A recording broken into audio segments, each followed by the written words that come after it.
बिस्मिल्लाहिर्रहमानिर्रहीम। अस्सलाम वालेकुम नाज़रीन, लाइव डॉक्टर शाहिद मसूद के साथ मैं हूं नाइला अली। नाज़रीन, आज army chief general Asim Munir साहब की जानिब से कहा गया कि गैर कानूनी मुआशी सरगर्मियों के खिलाफ पूरी क़ुव्वत के साथ कार्रवाइयाँ जारी रखेंगे। जबकि practice and procedure bill case की आज सुप्रीम कोर्ट ऑफ पाकिस्तान में समाअत हुई। समाअत में वफाक ने फुल कोर्ट के 5 सवालों के जवाब दे दिए हैं। इसके अलावा नैब की जानिब से आसिफ अली जरदारी साहब और यूसुफ रज़ा गिलानी साहब को 24 अक्टूबर को ज़ाती हैसियत में तलब किया है। इस समेत दिन भर जो आम मौज़ूआत रहे उन पर बात करेंगे। हमारे साथ स्टूडियो में मौजूद हैं डॉक्टर शाहिद मसूद। अस्सलाम वालेकुम डॉक्टर साहब। वालेकुम जी, आपको डॉक्टर साहब, फैज़ाबाद धरना केस में आज सुप्रीम कोर्ट की जानिब से 27 अक्टूबर तक जो है वो तहरीरी जवाब तलब करने का हुक्म दिया है, तलब किया है। और अब कहा जा रहा है कि मामलात किस तरफ जा रहे हैं। दूसरी जानिब ये आज प्रैक्टिस एंड प्रोसीजर बिल पर भी समाअत हुई है सुप्रीम कोर्ट जी। वो जवाब जमा करवाए उन्होंने, 2 तारीख को उसकी समाअत है और गालिब इम्कान ये कि लाइव जो है वो एक बार फिर फुल कोर्ट बैठेगा और उसको लाइव दिखाया जाएगा टीवी पे। लेकिन ये फैज़ाबाद धरने की समाअत के हवाले से ज़ाहिर है सारे टीवी चैनल्स पे डिस्कस भी हो गया, लोगों ने अपने तबसरे इस पे कर दिए। मैं इसमें सिर्फ कोई मज़ीद बात तो ऐड नहीं करूँगा इसमें। सब इसके कि हमारी तारीख का बड़ा अलमनाक ये एक तरह से आप सोचें कि हमारी अदालती तारीख का भी, सियासी तारीख का भी और माशरे का जो मजमूई मिजाज है उसका एक बड़ा तल्ख वाक़या है। और उसमें जो फ़ाइज़ ईसा साहब की ऑब्ज़र्वेशंस थी आज जो बात कर रहे थे, एक तो ये कि उन्होंने जत्थों का जिक्र किया और उसमें फिर 12 मई का तस्करा भी आ गया, क्योंकि फ़ाइज़ ईसा साहब का उस मुकदमे के साथ और उन मामलात के साथ भी एक ताल्लुक़ रहा है। दूसरी बात जो है वो ये है कि ये इसमें 17 नुकात थे जिस पे कहा गया था कि अमल दरामद करें फ़ाइज़ ईसा साहब, और ये तो ओपन सीक्रेट है, इसमें तो कोई ऐसी बात है ही नहीं, क्योंकि साबिक़ वज़ीर आज़म जो हैं चेयरमैन तहरीक इंसाफ, उनसे भी जब पूछा गया बाद में कि जी आपने ये अपनी मर्ज़ी से किया, तो उन्होंने कहा कि नहीं, मैंने तो मना किया था।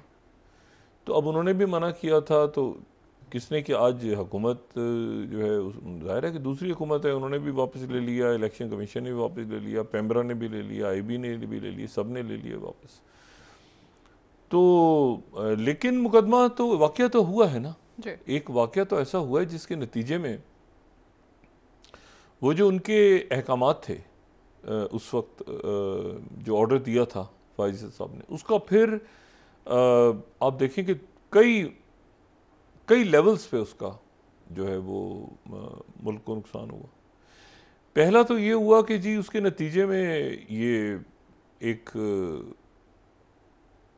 यहाँ पे कई रोज़ तक इस्लामाबाद बंद, और फिर उसके बाद जो है वो सियासी इख्तलाफात तो अपनी जगह हैं, लेकिन उसके अंदर शिद्दत पसंदी जो है वो शायद अपने अरूज पे पहुँचती हमें नज़र आई। उसके बाद भी बढ़ी, लेकिन उस दौरान तो और वो इस तरह से हुई कि वो फिर गोली भी लगी एहसन इकबाल साहब को, और उसमें कोई और वाक़यात भी पेश आ सकते थे। इस कदर उसमें जो है वो एक कशीदगी थी। मैंने वो दिन इसलिए वो तमाम अरसा जो है वो इसलिए उस पर बात नहीं की कि एक तवील अरसे के लिए मेरा प्रोग्राम बंद था, और पिछले दौर में मेरा ख्याल है कोई 12 या 13 दफ़ा, ये मैं बात कर रहा हूँ मुस्लिम लीग नवाज़ के दौर, 8 या 12 या 11 इतनी दफ़ा बंद हुआ था। तो उन दिनों भी तवील बंदिश थी, तो मैं उस पर तबसरा नहीं कर सका था उस वक्त। लेकिन ये है कि उसके नतीजे में यहाँ पर गोलियाँ भी चलीं और उसके नतीजे में सड़कें भी बंद हुईं। उसके बाद फिर काफ़ी अर्से के बाद फिर फ़ैसला आया था इनका, फ़ाइज़ ईसा साहब का, और उसके नतीजे में फिर जो है वो उन्होंने, चूँकि उस वक्त के जो DGISI जनरल फैज़ साहब, जो कि उस वक्त DGC थे गालिबन, तो उनके ऊपर उन्होंने कहा था कि एक्शन लिया जाए, लेकिन एक्शन क्या होना था, वो तो फिर DGI बन गए थे बाद में। और फिर उसी के नतीजे में, ये ओपन सीक्रेट है कि फिर उसी के नतीजे में ये जो है ये एक रेफरेंस आया, और रेफरेंस अदालती रेफरेंस आया, फिर वो उनकी पूरी फैमिली के पीछे लोग गए, फिर उसके बाद एक बड़ी अलमनाक सा है ये सारा जो भी कुछ हुआ। तो इसको जो है वो अब अगली समात पे क्या होता है, कोई फैसला आता है, कार्रवाई होती है, क्या होता है, लेकिन आप ये देखें ना कि इससे सियासत की तलखी, अदारों के ऊपर सवालात उठे, और अदारों पे सवालात से मुराद मेरी इस्टेब्लिशमेंट नहीं है, बल्कि अदालत का भी तो एक रोल रहा ना इस पूरे अरसे में।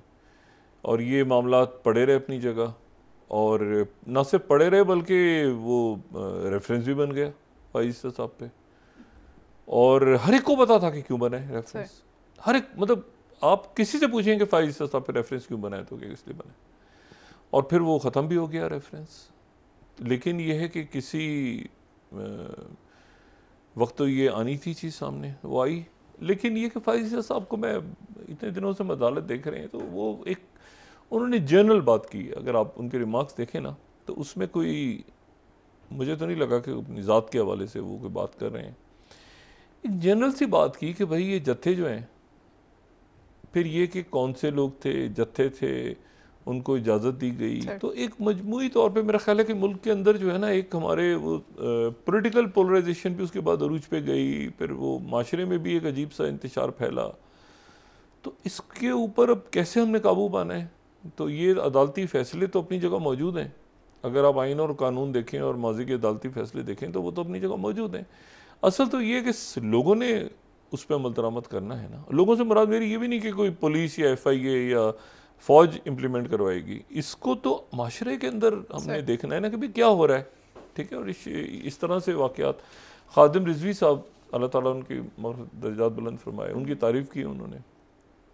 और ये बहरहाल एक ऐसा वाक़या जब हो गया, लेकिन आइंदा नहीं होना चाहिए। अब इसको रोका जा सकता है, और कार्रवाई क्या होती है, नहीं होती, ये भी देखना है आने वाले दिनों में। अच्छा, उसके बाद जो है वो बाकी मुल्की सियासत में तो और कुछ भी नहीं आज हुआ। सर, एहतसाब के अमल पर अब देखा जा रहा है कि बहुत तेज़ी आ रही है। आसिफ अली जरदारी साहब और यूसुफ रज़ा गिलानी साहब को भी नायब ने तलब किया। हाँ, मुख्तलिफ मुकदमात खुल रहे हैं इसमें। और ये आज आर्मी चीफ ने जो लाहौर में बात की है, एपेक्स कमेटी का गालिबन इजलास हुआ है, उसमें उन्होंने ये मईशत के हवाले से और जो पकड़ धकड़ हो रही है, ये मुख्तलिफ गंदम और चीनी चोर और ये सारे जो इनके खिलाफ घेरा, डॉलर आगे पीछे, ये सारा उनके हवाले से बात की है। माशी दहशत गर्दी का लफ्ज़ अगर इस्तेमाल कर लिया जाए तो कोई मुज़ायका नहीं है, मगर बहरहाल वो माशी दहशत गर्दी के खिलाफ ही ऑपरेशन हो रहा है और क्रॉस द बोर्ड हो रहा है। मैं उसका आपको बड़ी अजीब सा एक असर हुआ है, वो आपको बताता हूँ 2 मिनट में, ज़रा मैं आगे। लेकिन ये जो है, ये जो इसमें इम्पॉर्टेंट बात है वो ये है कि जो, अच्छा, ये जो पकड़ धकड़ हो रही है ना, इसके नतीजे में एक अजब मामला हुआ है। ये अगर हम ब्लूमबर्ग की 25वीं स्लाइड को दिखा सकें, ब्लूमबर्ग ये कह रहा है, ब्लूमबर्ग, कि Pakistani rupee set to become top performing currency globally. अच्छा, इसको मैंने 5-6 दफ़ा गौर से ऐनक लगा के, ऐनक उतार के, फिर दोबारा ग्लास से इस पर आगे, इसको तो ये क्या है? वो कह रहे हैं पाकिस्तान का जो रुपया है वो टॉप परफॉर्मिंग करेंसी ग्लोबली बन गया है। उसकी वजह यह है कि जो पिछले चंद दिनों में क्रैकडाउन हुआ है, डॉलर और यहाँ पे जो माफिया बैठी हुई थी, उसके नतीजे में उस रुपया मजबूत हो गया। यानी पूरी दुनिया में इस वक्त जिस तेजी के साथ डॉलर के मुकाबले पे रुपया मजबूत हो रहा है, तो वो कह रहे हैं कि ये जो है ये 6% सितंबर में हुआ, और ये जो है ये थाईलैंड के बाद से और साउथ कोरिया से उसको मिला रहे हैं। और फिर उसके बाद तो मैं बड़ा हैरान हुआ कि आप देखें, जब आप ये ऑपरेशन करते हैं ना इस तरह का, तो उसके असरात आवाम तक तो बाद में आएंगे, लेकिन आप देखें कि उसके असरात ब्लूमबर्ग बता रहा है कि जी आपने ये जो छापे मारे हैं करेंसी और ये पकड़ रहे हैं सारे, और अब बॉर्डर आपने बंद किया अफगानिस्तान के साथ और ये सारा, तो उसके नतीजे में वो कह रहे हैं कि ग्लोबली ये डॉलर इस महीने सबसे ज़्यादा पाकिस्तान का रुपया मजबूत हुआ है डॉलर के मुकाबले पे। अच्छा, एक तो बात ये होगी। दूसरी जो बात है वो ये है कि नवाज शरीफ साहब तो 21 तारीख को आ रहे हैं, उनकी तैयारियां हो रही हैं, और आज जो है वो मरीम नवाज साहिबा ने इजलास किया, उसमें बहुत से लोग रहनुमा शरीक हुए, और शहबाज शरीफ साहब भी आ गए हैं, तैयारियां हो रही हैं, वो 21 तारीख को आएंगे। लेकिन मीडिया उनको डरा रहा है, मैं नहीं डरा रहा, मैं तो सिर्फ बयान कर रहा हूँ कि मीडिया उनको कुछ इस तरह से बात कर रहा है कि जैसे एक वो जो उस दिन बात की थी कि भाई ख़बर आई ब्यूरो की, तो वो ख़बर नहीं थी, तो वो फिर वो, लेकिन वो है अभी भी। अच्छा, वो किस तरह से है कि जी जैसे डॉन, अब डॉन है, डॉन अखबार जो है वो ये कह रहा है कि NAB moves to greet returning Nawaz with 3 old cases. अब ये डॉन ने ये खबर लगा दी है, ठीक है, नवाज शरीफ साहब का इंतज़ार कर रही है कि डॉन ने ये खबर लगा दी है। अच्छा, फिर उसके बाद जो है वो ट्रिब्यून जो है वो कह रहा है कि जी नवाज शरीफ साहब जो हैं उन्होंने अपना बयानिया, ये एक्सप्रेस ट्रिब्यून भी कह रहा है और जो रोज़नामा एक्सप्रेस है वो भी ये खबर लगा रहा है कि जी वो अब जो है वो बात नहीं करेंगे, वो अपनी इकॉनमी के हवाले से बात करेंगे, वो फैज़ हमीद साहब का जिक्र भी नहीं करेंगे, बाजवा साहब का जिक्र भी नहीं करेंगे, इकॉनमी का जिक्र करेंगे। और इसी खबर को जो है वो फिर एक्सप्रेस ने भी उर्दू में लगाया है। अच्छा, ये फ्रंट पेज पे छपी हुई है खबरें। तो अब ये क्या होता है बयानिया, क्या नहीं होता, लेकिन अच्छा साथ ही वो गैलप पोल आ गया एक, गैलप पोल जो है वो तो जाहिर है कि अजीब सा ही है। उसको अंसार अब्बासी साहब ने जंग के फ्रंट पे आज शाये की है उसकी खबर, और वो जो है वो कह रहे हैं कि सबसे ज़्यादा जो अदारों में वो फ़ौज मकबूल है, फिर अदालतें हैं 56%, फिर इलेक्शन कमीशन है, फिर बल्दियाती हुकूमतें हैं, 55% पुलिस है। अच्छा, फिर वो पंजाब में फ़ौज की मकबूली 90% है, सिंध में 88% है, ये सारा हो गया। लेकिन मसला ये है कि वो सियासतदान जो है वो फिर उनको उन्होंने कैटेगराइज किया है, और वो कह रहे हैं कि जी साबिक वज़ीर आज़म जो है वो 60% हैं, सबसे ऊपर हैं, उनके बाद साद रिजवी हैं, फिर परवेज इलाही हैं, दोनों 38% पे हैं, शाह महमूद 37% पे, नवाज शरीफ 36% पे, शहबाज शरीफ 35% पे, मरियम नवाज साहिबा 30 पे, शाहिद खान जो है और दीगर फीसद पंजाब में देखें तो फिर वो साबिक वज़ीर आज़म ऊपर, साद रिजवी ऊपर, परवेज इलाही ऊपर, अच्छा जी शाह महमूद। अच्छा, इसमें जो है अजीब सी बात है कि बिलावल भुट्टो है ही नहीं, जो आखिर में जिक्र हो रहा है, यानी मकबूलियत की फहरिस्त में बिलावल भुट्टो है ही नहीं। तो ये गैलप ने कैसे किया है, कहाँ किया है, खुदा जाने, मगर चूंकि गैलप की उनकी वेबसाइट पर भी है और सारा मौजूद है, तो इसलिए अब ये यकीनन नवाज शरीफ साहब भी देख रहे होंगे कि भाई अंसार अब्बासी साहब ने इसी को कोट किया है, और ये इंग्लिश में भी है और ये उर्दू में भी, द न्यूज़ में भी है और उधर भी है और डॉन में भी छपा हुआ है और एक्सप्रेस में भी छपे हुए हैं। तो ये बहरहाल ये, लेकिन असल बात यह है कि नवाज शरीफ साहब आ रहे हैं। अब वो बयानिया उनका क्या होता है क्या नहीं। मोहम्मद ज़ुबैर साहब ने भी आज बात की तो इकॉनमी के हवाले से वो बात ज़्यादा कर रहे थे, और अब एक आध दिन मिल गया वो इसके ऊपर धरना केस के ऊपर बात करने का, तो वो मामला चले गए पीछे। लेकिन ये कि इसकी आड़ में हो सकता है जिक्र विक्र करते रहे, लेकिन ये बयानिया जो नवाज शरीफ साहब का होगा वो ही होगा अभी तक, या क्या होता है वो देख रहे हैं। लेकिन नवाज शरीफ साहब ने फैसला खुद करना है ना अब ये तो। अच्छा, लेकिन जो ये जो स्टोरी है ना एक्सप्रेस ट्रिब्यून की, ये बड़ी इंटरेस्टिंग है। उसमें यह है कि नवाज शरीफ साहब अगर वज़ीर आज़म बनते हैं तो ये तय हो गया है कि पंजाब के वज़ीर आला जो हैं उस सूरत में शहबाज शरीफ साहब ही होंगे। यानी ये एक्सप्रेस ट्रिब्यून की जो स्टोरी है उसमें ये लिखा हुआ है आगे कि नवाज शरीफ साहब अगर वज़ीर आज़म बनते हैं तो पंजाब उस सूरत में शहबाज शरीफ साहब जो है वापस पंजाब को देखेंगे। बहरहाल ये तो बाद में इलेक्शन होंगे, क्या होगा तब होगा, जब होगा सब होगा।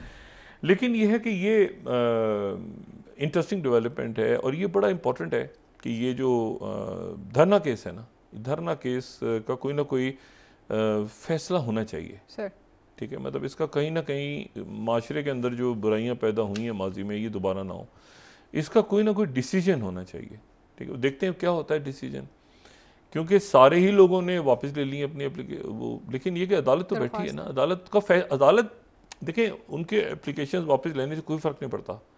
असल है कि फ़ैसला हो चुका हुआ है, उस पर इम्प्लीमेंटेशन, और फैसला फाइज साहब दे चुके हैं, तो क्या उस फैसले पे अमल दरामद, यानी अब तो ये अमल दरामद का है ना कि अमल दरामद होता है कि नहीं होता।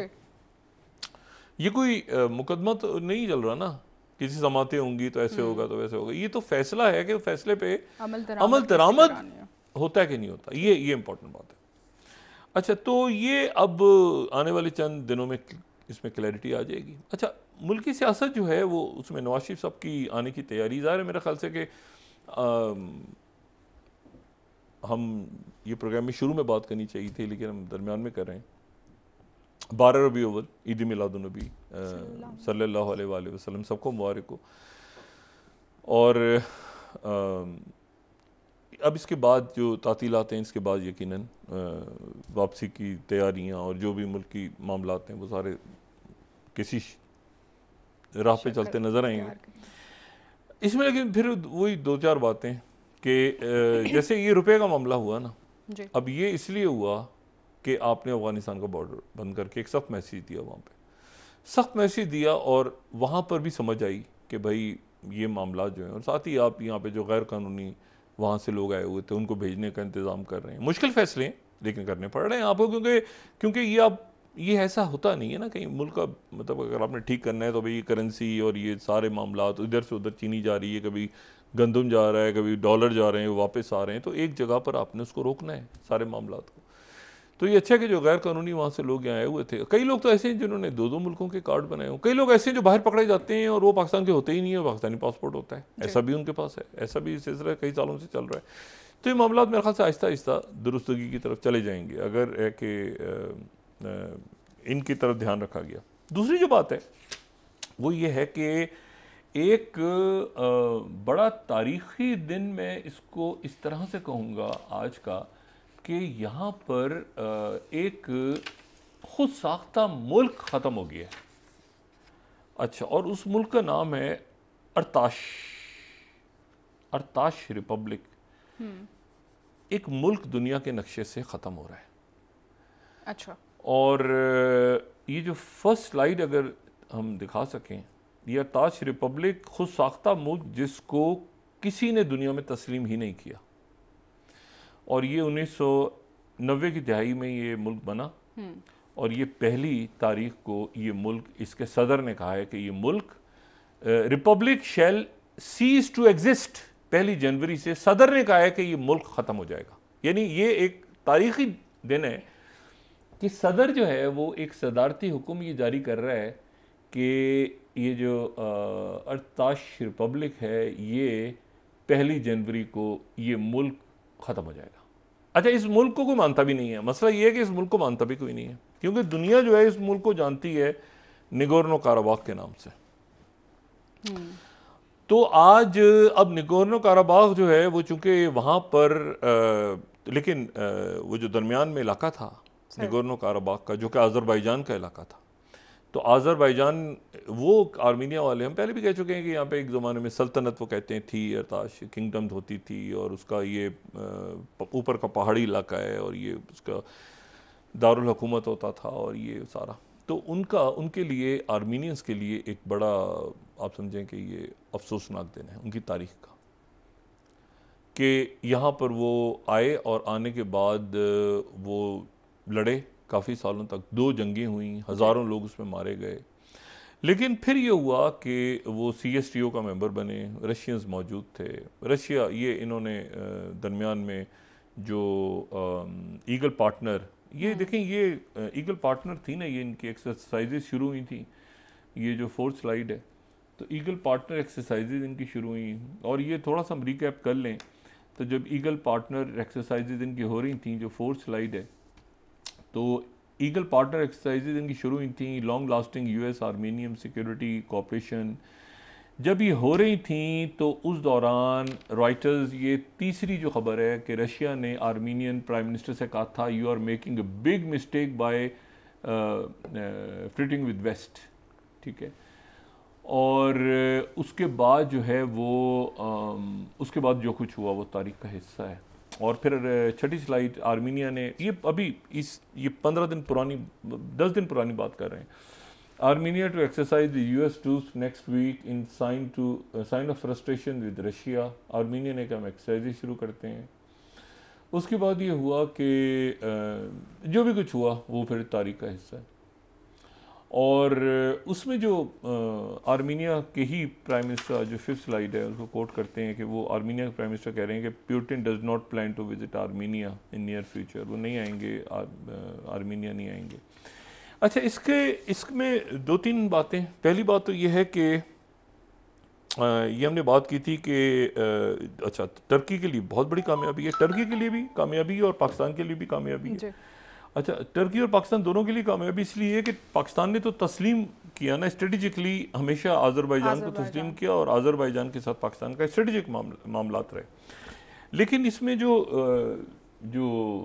टर्की का मीडिया है, वो टर्की का मीडिया ये कह रहा है कि एर्दोगान विजिट टू नशीवान। नशीवान वो इलाका है जो कि आज़रबाईजान से अलग किया हुआ था, ठीक है। और अलीयव जो उनके प्राउड मूवमेंट है, 10 स्लाइड पे वो कह रहे हैं कि प्राउड मूवमेंट है, और वो कह रहे हैं कि आर्मीनिया का एग्जिट का जो रूट है वो सिर्फ तुर्की के रास्ते ही है, ठीक है, तुर्की के अलावा और कोई रास्ता नहीं है जो एलएमएस। अच्छा, यहाँ पर ये बातें जो है ना, ये बात बड़ी इंपॉर्टेंट है कि इसको ज़रा अगर हम नक्शा देखें ना, इसको नक्शे को हम देखें तो तुर्की का बॉर्डर लगता है आर्मीनिया के साथ, आर्मीनिया का बॉर्डर लगता है आज़रबाईजान के साथ, और आज़रबाईजान के आगे जो है वो, यानी आज़रबाईजान का दारुल हुकूमत तो बाकू हो गया ना, लेकिन जो बाकू के आगे है वो कैस्पियन सी है। अच्छा, कैस्पियन सी है, और यहाँ से अगर आप देखें तो उसके बाद फिर आपको, हम नीचे पहले भी बात कर चुके हैं कि ज़ंगीज़ोर कॉरिडोर है, ज़ंगीज़ोर कॉरिडोर जो कि आज़रबाईजान को जोड़ता है उसके उस इलाके के साथ जो कि इसका वो इलाका जो कि नक्शीवां का इलाका है, नक्शी यानी जो येलो, उधर का येलो इधर का येलो, बीच में आर्मेनिया घुसा हुआ था ये ज़ंजीबार कॉरिडोर के साथ, ठीक है ना। और उसने दोनों, एक मुल्क के दो इलाकों को आर्मीनिया ने ब्लॉक किया हुआ था, ये जो ग्रे कलर का आर्मीनिया है। अब ये आज़रबाईजान और ये जो इनका दूसरा इलाका है नक्शीवान, ये मिल गया है, ठीक है ना। ये आप देखें ना, येलो येलो दरमियान में आर्मीनिया से गुजरना पड़ता था, और आर्मीनिया से गुजरना पड़ता था, और फिर उसके बाद दूसरा इशू ये था कि जब वहां से गुजरते थे तो ईरान से परमिशन लेनी पड़ती थी। अच्छा, ईरान, क्योंकि ईरान आर्मीनिया का किस करीब था, तो ईरान से परमिशन लेनी पड़ती थी, और फिर उसके बाद वहां जाना पड़ता था। अब ये रास्ता मिल गया और ये कॉरिडोर खुल गया। लेकिन ये कॉरिडोर क्या है, ये आप देखें, ये शुरू कहां से हो रहा है, ये हो रहा है बाकू से शुरू, ग्रीन लाइन, उसके बाद ग्रीन लाइन नीचे गई, ये ब्लू हो गई, ब्लू से रेड हो गई, रेड से ये ऑरेंज हो गई, और ये फिर कार्स के इलाके तक चला गया जो कि टर्की का, यूरोपियन टर्की है, यानी टर्की का वो इलाका जो कि बॉस्फोरस के एक तरफ तो यूरोपियन टर्की है, दूसरी तरफ एशियन टर्की है, तो मरमरा के एक तरफ ये। अच्छा। तो वो जो है वो अब यानी आप इस तरह से समझें कि वो जो यूरोपियन टर्की है वहाँ तक जा रहा है, और फिर उसके बाद यूरोप। अच्छा, ये एक लैंड मास है, ये आप जहन में रखें कि ये जो हमेशा कहता हूँ ना, यूरेशिया जो है ये कोई बर्र आज़म नहीं है प्रॉपरली। अगर आप देखें तो ये बर्र आज़म नहीं है। अगर आप वो वियतनाम से गाड़ी में बैठें और गाड़ी में बैठ के चलना शुरू करें, गाड़ी में बैठ के, तो गाड़ी में बैठते चलते चलते फ्रांस तक पहुंच जाएंगे। यानी ये प्रॉपर एक बर्रे आज़म एशिया यूरोप नहीं है, ये जुड़ा हुआ है, जो यूरेशिया एक ही लैंड मास है। हाँ, आपको लीबिया जाने के लिए पानी क्रॉस करना पड़ेगा, ऑस्ट्रेलिया जाने के लिए पानी क्रॉस करना पड़ेगा, अमेरिका जाने के लिए अटलांटिक क्रॉस करना पड़ेगा, लेकिन ये एक ही लैंड मास है बहुत बड़ा, जो कि शुरू करें आप कंबोडिया से गाड़ी में बैठ के और चलते जाएँ तो आगे पूरा आप यूरोप क्रॉस कर जाएंगे, एशिया और यूरोप। अच्छा, तो अब ये जो पाइपलाइंस हैं और ये सारे जो रास्ते हैं, ये लैंड मास पे बने हुए हैं, ये लैंड मास से ज़मीन के ऊपर बने हुए सारे। और अगर कैस्पियन को आप देखें ना, यानी अब बाकू है तो बाकू के ये इसकी इंपॉर्टेंस ये है कि जो कैस्पियन है, कैस्पियन सी जो है, ये सवाल एक बहुत अहम सवाल है कि ये कैस्पियन सी जो है, सबसे पहले तो ये अगर आप इसका नक्शा हम दिखा दें तो ये जो है ना, ये इनलैंड वाटर है सबसे बड़ा दुनिया का, यानी चारों तरफ से बंद है सर। अच्छा, चूंकि चारों तरफ से ही बंद है ना, तो इसके ऊपर फड्डा पड़ा हुआ है कि ये समंदर है या झील है, लैंडलॉक कंट्री है, नहीं लैंडलॉक सी है, इनलैंड वाटर कहते हैं इसको, ये लैंडलॉक ही है। लेकिन ये जो है, ये चारों तरफ से, अब इसके एक तरफ जो तुर्कमेनिस्तान है, एक तरफ काजाकिस्तान है, एक तरफ आज़रबाईजान है, ठीक है ना, ये इसके जो मुल्क हैं, एक तरफ रशिया है, एक तरफ ईरान है। अच्छा, लेकिन ये 1990 में तो बड़ा आसान था ना मसला, या रशिया था या ईरान था जी, तो आधा आधा था दोनों का। लेकिन उसके बाद जब बाकी मुल्क बन गए, आज़रबाईजान भी बन गया, उधर तुर्कमेनिस्तान भी बन गया, उधर जो है वो काजाकिस्तान भी बन गया, ये जब टूट गई सोवियत, तो अब ये कैस्पियन के ऊपर फड्डा है। और फड्डा ये है कि ये समंदर या झील है। अगर तो ये झील है तो इसका कानून अलग होंगे, अगर ये समंदर है तो इसके कानून अलग होंगे, क्योंकि समुद्री कानून ये है कि 12 नॉटिकल माइल्स तक आप इकोनॉमिक जोन बना सकते हैं अपना, और बहुत ज्यादा यहाँ पे तेल है और गैस के ज़खायर हैं। अच्छा, तो यहाँ पर जो है वो यानी ब्लैक सी तक तो आपको पता है ना, वो टर्की के रास्ते एक रास्ता है, यहाँ तक कोई रास्ता नहीं है आने का सवाए बाकू के। यानी बाकू, अब बाकू आज़रबाईजान तो चला गया, यहाँ कोई और नहीं आ सकता। यहाँ आने का क्या तरीका है कैस्पियन में? यहाँ आने का तरीका ये है कि या तो ईरान का बॉर्डर है, या ये कि काज़ाकिस्तान, यानी ये पूरा रशिया या चाइना का स्फीयर ऑफ इन्फ्लुएंस हो गया। ठीक है, आज़रबाईजान हो गया और ये सारे हो गए। अच्छा, तो अब मसला ये है कि अब यहाँ से ये जो कॉरिडोर बनेगा, ये जो कल भी बात हुई थी कि बहुत से मुबस्सिरीन का ये ख्याल है कि ये बेल्ट एंड रोड का हिस्सा खुद ब खुद ही बन जाएगा, क्योंकि ये वो रोड है जो कि बाकू के उस तरफ तुर्कमेनिस्तान और काजाकिस्तान की उस तरफ चाइना, तो वहां से पहुंचे वो काजाकिस्तान तक या तुर्कमेनिस्तान तक, फिर उसके बाद एक ट्रांस कैस्पियन एक क्रॉस किया उन्होंने पाइपलाइंस को, ये जो भी चाइनीज ने, वो बाकू उतरे, बाकू से सीधा जनाब वो गुजर गए और पहुंच गए यूरोप। तो ये चाइना का पूरा रूट खुल गया है, ठीक है, यूरोप तक टर्की के जरिए। और ये जो है ये आगे जाके सी पैक के साथ ही मिल जाएगा। तो ये गवादर, यानी ये पूरा जो है अब इसको एक अजब से अंदाज में सब देख रहे हैं कि भाई ये कैसे हो गया, और ये 24 घंटे में हुआ। और वो इसलिए हो गया कि सबका ध्यान दूसरी तरफ लगा हुआ था। वो लगा हुआ था कनाडा की तरफ, उस तरफ कनाडा इंडिया का फड्डा पड़ा हुआ है, Canada India Canada India Canada India, और दरमियान में जो है वो ये निकल गया। अच्छा, कनाडा इंडिया का जो मसला है ना, वो इसको अगर मैं 2-3 मिनट लूँ, देखें आज जो है वो जयशंकर जो वजीर खारजा हैं, हम तो बड़ी उनको कदर की निगाह से देखते हैं क्योंकि बड़े ज़बरदस्त डिप्लोमेट हैं। उनकी आज मुलाकात हो रही है सेक्रेटरी ब्लिंकन से, लेकिन वो मुलाकात नाकाम हो रही है। नाकाम होने जा रही है।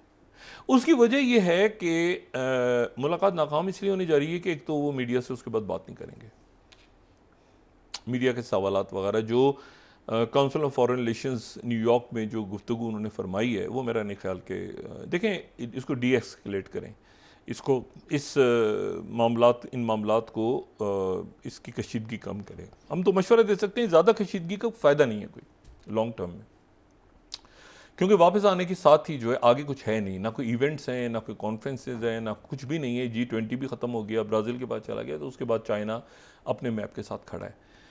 और उसके साथ ही जो है वो एक और बहुत एक खौफनाक किस्म की बात हुई है कि ये ग्लोब एंड मेल जो है कनाडा का, अब अच्छा ये देखें कुछ बातें ऐसी हैं जो बातें बड़ी हैरान कौन है। ग्लोब एंड मेल ये कह रहा है कि pro India hackers claim responsibility for disruption of Canadian forces website. अच्छा, अब ये देखें, यानी ये उनकी है इंडियन साइबर फोर्स। उन्होंने ये क्लेम किया, पहले तो उन्होंने धमकी लगाई 1-2 रोज़ पहले, उन्होंने कहा कि हम जो हैं वो Indian cyber force get ready to feel the power of Indian cyber force, attacks will be launching on Canada cyber space in coming 3 days, it's for the mess you started. अच्छा जी, रिगार्ड्स इंडियन साइबर फोर्स। ये अब 5 eyes देख रहे हैं, ठीक है।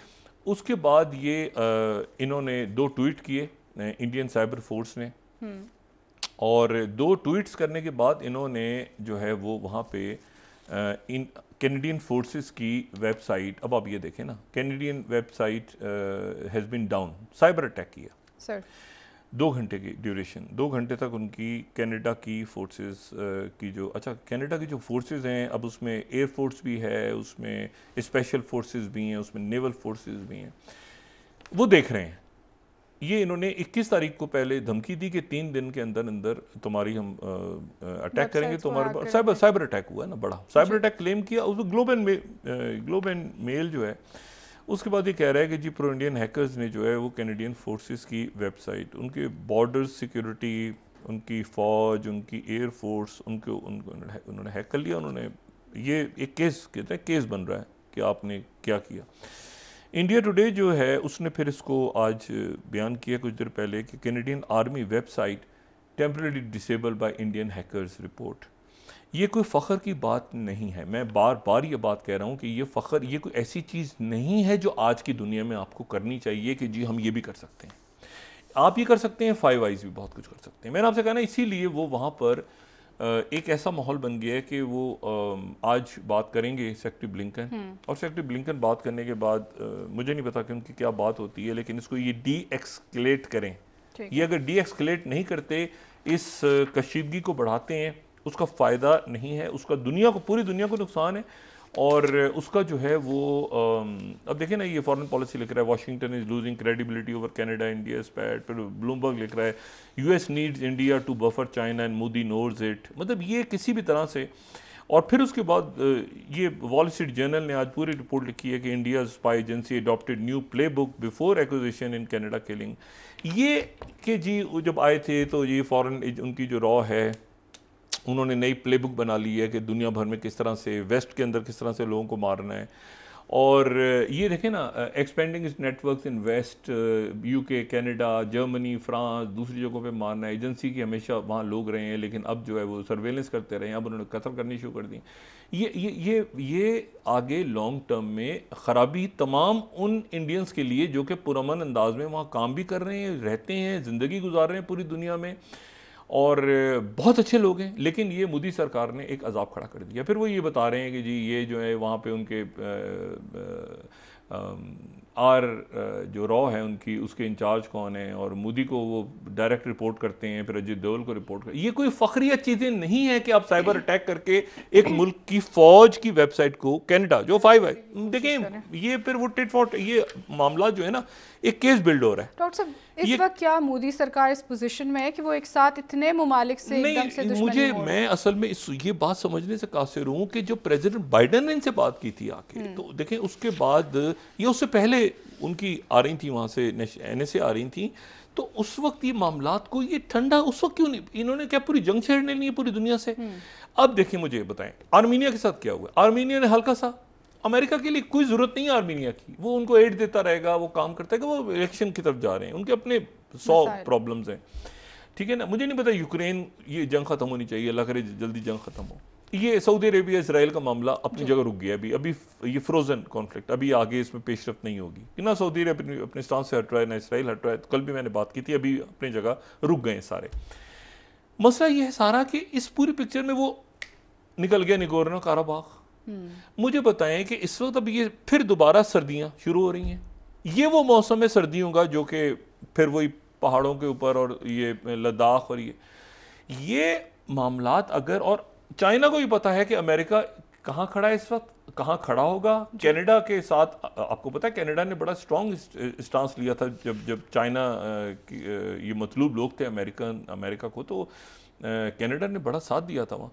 अब इशू ये है कि वो उन मुल्कों की अपनी सियासत है, अब आप 5 आइज में घुस रहे हैं। कभी ये इनको डी एक्सकेलेट करना चाहिए था, और मुझे नहीं पता कि ये जो मतलब हम तो सिर्फ दरख्वास्त कर सकते हैं कि दुआ कर सकते हैं कि अमन की तरफ ये लोग जाएं, लेकिन जो वहाँ के हालात हैं इस वक्त, जहाँ जो रायामा बनी हुई है वहाँ पे, और ये मुझे बताएं कि वो रोज हर रोज एक खबर आना, और ये आगे से कह रहे हैं कि हम आपकी वेबसाइट को करेंगे और फिर वेबसाइट साइबर नहीं, वो कनाडा बच्चे, अमेरिकन बच्चे हैं, कनाडा बच्चा है, ये ब्रिटेन की और बाकी ऑस्ट्रेलिया, और वो नहीं देख रहे कि आपके, तो कभी रॉ के लोग आ जाते हैं, कभी साइबर अटैक्स कर रहे हैं आज की दुनिया में, कभी वो, और वो उसके बाद वो फखरिया बता भी रहे हैं। तो ये मेरा ख्याल है कि इतना गलत है, और इसको मुझे नहीं पता कि कैसे डीएस्केलेशन की तरफ जाना चाहिए। या तो इनके सफारतकार सारे, या जो इनके सेंसिबल लोग हैं, जाहिर है कि इंडिया की बड़ी ज़बरदस्त वहाँ किस तरह से वो एक्टिव होते हैं, किस तरह से तलखी ख़त्म करते हैं। लेकिन सेक्रेटरी बाइडन, और आज दोबारा, इससे पहले मैं वक्फे में जाने से पहले आपको सिर्फ एक बात बता दूँ कि उन्होंने फिर दोबारा इस मुलाकात से पहले उन्होंने बड़ी क्लैरिटी के साथ दोबारा ये बात कर दी है, अहेड, ये 13 स्लाइड, अहेड ऑफ, ये अगर हम दिखा सकें तो ये इंपॉर्टेंट है, ahead of Jaishankar and Blinken meet USA के कनाडा स्टैंड मेड क्लियर, बिल्कुल क्लैरिटी है कि हम कनाडा के ऊपर हमारा जो स्टांस है वो क्लियर है, बिल्कुल मीटिंग से चंद घंटे पहले उन्होंने बयान दिया। और ये जो है, ये इसी को इंडियन एक्सप्रेस 12वीं slide, continue to urge India to cooperate in Canada probe ahead of Jaishankar Blinken meet USA's stand made clear. यानी मीटिंग से पहले उन्होंने कह दिया कि हम बिल्कुल, और इसके बाद कोई प्रेस कॉन्फ्रेंस वगैरह भी नहीं कर रहे, कुछ भी कर रहे, ये तलखी इनको कम करनी चाहिए। ये मुनासिब नहीं है। और मुझे आप यकीन करें कि मैं इसको नहीं समझ पा रहा कि जब वापस आएंगे तो चाइना देख रहा है, और चाइना जो है वो किस तरह से मामलात को देख रहा है, और भी बहुत सारे इवेंट्स हो रहे हैं। डॉक्टर साहब एक ब्रेक ले लेते हैं, वापस आके कंटिन्यू करेंगे मज़ीद। बड़ा गलत इस वक्त मेरा ख्याल से उन्होंने स्टांस लिया है मोदी सरकार ने, और नाज़रीन एक ब्रेक ले लेते हैं, हमारे साथ।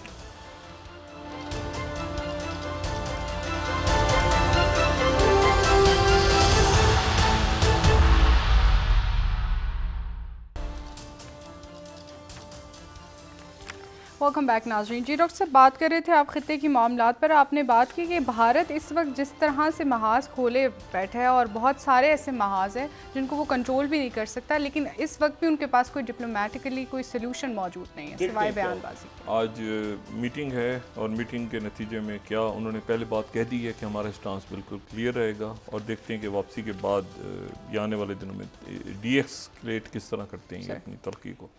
दो इलेक्शन पे नज़र रखें। एक तो स्लोवाकिया।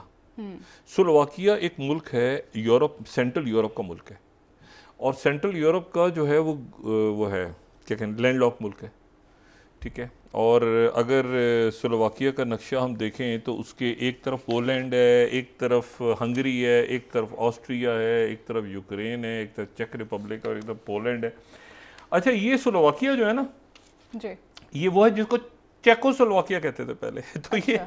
ये चेकोस्लोवाकिया 89 में टूट के तो एक चेक रिपब्लिक बन गया था, एक स्लोवाकिया, लेकिन ये बड़े प्यार मोहब्बत के साथ बना था। ये ऑस्ट्रियो हंगेरियन एम्पायर होती थी, फिर वो चेकोस्लोवाकिया बना, फिर चेकोस्लोवाकिया से एक चेक रिपब्लिक हो गया, एक स्लोवाकिया हो गया। लेकिन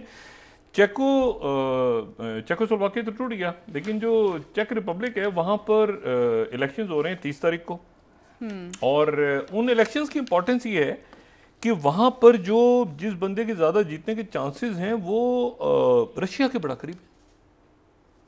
अच्छा। यानी है नेटो में, लेकिन रशिया के बहुत करीब है, और इसीलिए CNN खबर दे रहा है NATO country could soon have a pro Russian leader. ये बड़ी अजीब सी बात है। अब ब्लूमबर्ग कह रहा है why Slovakia's election could become a win for Putin. यानी नेटो का मुल्क है, लेकिन ये जो है इसमें ये आज का तो ये इसके ऊपर भी मेरे ख्याल से नज़र रखी जाए। ये बड़ा इंटरेस्टिंग है ये 30 तारीख का इलेक्शन, कि इसमें कौन जीतता है, क्या इसमें जो है वो ये प्रो रशियन, और ये बिल्कुल ऐसी जैसे मैंने आपसे कहा था ना कि मालदीव का जो इलेक्शन है, ये आज जो है वो NDTV ने उनका ये कोट कर रहे हैं कि India 14 slide, India China power play dominates Maldives presidential election. वहाँ जो हो रही है रेस वो इंडिया चाइना हो रही है। यहाँ पर जो हो रही है वो देखना है कि वो रशिया प्रो रशियन या एंटी रशियन इलेक्शन होता है स्लोवाकिया में। लेकिन ये सारे इवेंट्स हो रहे हैं, वो बड़े तेज इवेंट्स हो रहे हैं। ये इवेंट्स ऐसे हैं जिनको नज़रअंदाज नहीं कर सकते। हर मामले पे इसका असर है, हर मामले पे। तो ये मेरा ख्याल है कि हमें जो है पाकिस्तान ये अपने आप को स्टेबलाइज तो कर रहा है, पॉलिटिकली स्टेबलाइज करे। मुझे ब्लूमबर्ग की खबर देख के बड़ा हैरान हुआ मैं कि ये डॉलरों का जो छापे वापे मार रहे हैं उसका इतना इम्पैक्ट है कि ब्लूमबर्ग कह रहे हैं कि पूरी दुनिया में इस महीने, हाँ गरीब तक असरात नहीं आ रहे, महंगाई उतनी है, सब कुछ है, लेकिन आने वाले दिनों में इंशाअल्लाह ताला ये कोशिशें इसी तरह से जारी रहीं तो पॉलिटिकल स्टेबिलिटी भी आ जाएगी, जो है वो माशी स्टेबिलिटी भी आ जाएगी, एहतसाब भी सियासत से हटके होगा, लेकिन एहतसाब ज़रूरी है। तो इंशाअल्लाह ताला खैर। बहुत शुक्रिया डॉक्टर साहब। नाज़रीन, प्रोग्राम का वक्त खत्म हुआ, कल इंशाअल्लाह दोबारा आपसे मुलाकात होगी। मुझे नाइला अली को इजाज़त दीजिए। अल्लाह हाफ़िज़। अपना दोस्तों रिश्तेदारों को दुआ के लोगों का सब ख्याल रखिएगा। अल्लाह हाफ़िज़।